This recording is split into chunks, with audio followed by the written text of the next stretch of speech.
fala de semântica, a gente está falando de sentido, de significados. O Sacconi, no dicionário dele, vai nos informar que semântica é estudo ou ciência das leis que regem a mudança de sentido sofrido pelas formas linguísticas através do tempo e do espaço. É o significado ou uma interpretação do significado de uma palavra, signo ou frase. Está relacionado à significação ou a significativo. Isso quer dizer que quando a gente estuda semântica, a gente está estudando a ciência relacionada à mudança ou à permanência do sentido de algumas palavras. Isso é importante a gente falar desde já, porque eu quero que vocês sempre façam as questões de semântica relacionadas ao contexto. A gente vai observar que o entendimento da frase, do parágrafo ou do texto é fundamental para que a gente entenda corretamente esse tipo de questão. Quando ele diz que é o significado ou uma interpretação do significado de uma palavra, é exatamente isso que ele está dizendo. Está dizendo que é quando você entende o que a palavra significa ou você entende o que a palavra, como a palavra pode ser interpretada dentro de um determinado contexto. Dessa forma, quando a gente analisa as palavras marido e mulher, bom e mal, surrar, espancar, bater, adorar, venerar, isoladamente, a gente tem ideias vagas sobre elas, ideias que partem muitas vezes do nosso conhecimento de mundo, da percepção que nós temos dessas palavras de acordo com as nossas experiências, enfim, nós vamos interpretá-las a partir da bagagem que nós trazemos. Agora, quando a gente pega a palavra marido e mulher, de acordo com o dicionário de semântica, por exemplo, eles são considerados termos antônimos. Ou a palavra bom e mal também são consideradas palavras opostas, palavras contrárias. Mas isso não significa que em todo contexto nós usaremos marido e mulher ou bom e mal como palavras opostas. Surrar, espancar e bater são palavras consideradas sinônimas, ou seja, de mesmo sentido.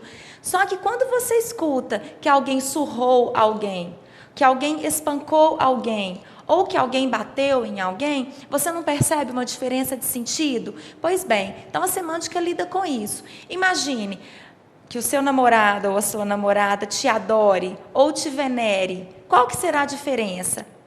Como é que você vai ficar mais satisfeito? Se você tem alguém que te adora ou te venera? Vai depender do contexto, vai depender do tanto que você gosta, adora ou venera aquela pessoa. E o interessante é pensarmos que essas expressões, elas pertencem ao mesmo campo semântico. Quando falamos de surrar, espancar, bater, estamos falando de certas agressões, de atos relacionados à agressão.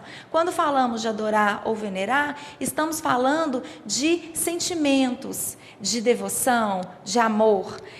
Mas o que aquele sentimento ou o que aquela agressão significa dentro do contexto vai depender de como essas palavras se relacionam na frase. Então, nós vamos estudar essas relações de sentido dentro de certas palavrinhas que às vezes são meio chatas. Os alunos costumam ver e falar: ai, professora, pelo amor de Deus, que essa matéria é muito difícil, que essa palavra é muito chata, eu nunca vou conseguir decorar isso. Não precisa de você decorar. Eu quero que você compreenda do que se trata cada uma delas, porque você não vai fazer uma prova aberta, não é verdade? Você vai marcar, analisar objetivamente qual é a relação dessas palavras com o contexto, como eu havia dito. Então, se você entende do que se tratam essas palavras, você tem condição, na hora de fazer essa ou aquela questão, relacionar o que se pede com essas palavrinhas. Nós vamos estudar, então, as palavras relacionadas à sinonímia, a antonímia, que, como eu já disse, estão relacionadas a sentidos parecidos ou iguais, ou sentidos contrários ou antônimos. A hiperonímia e a hiponímia, que estão relacionados a como esses sentidos se relacionam, a que grupo eles fazem parte. Ou a polissemia, a homonímia e a paronímia. Polissemia, homonímia e paronímia lidam com as diversas interpretações que uma determinada palavra tem. Uma palavra pode ser escrita de uma forma parecida e ter diversos sentidos. Ela pode ser escrita da mesma forma e ter diversos sentidos, ou ela pode ser a mesma palavra e ser interpretada de várias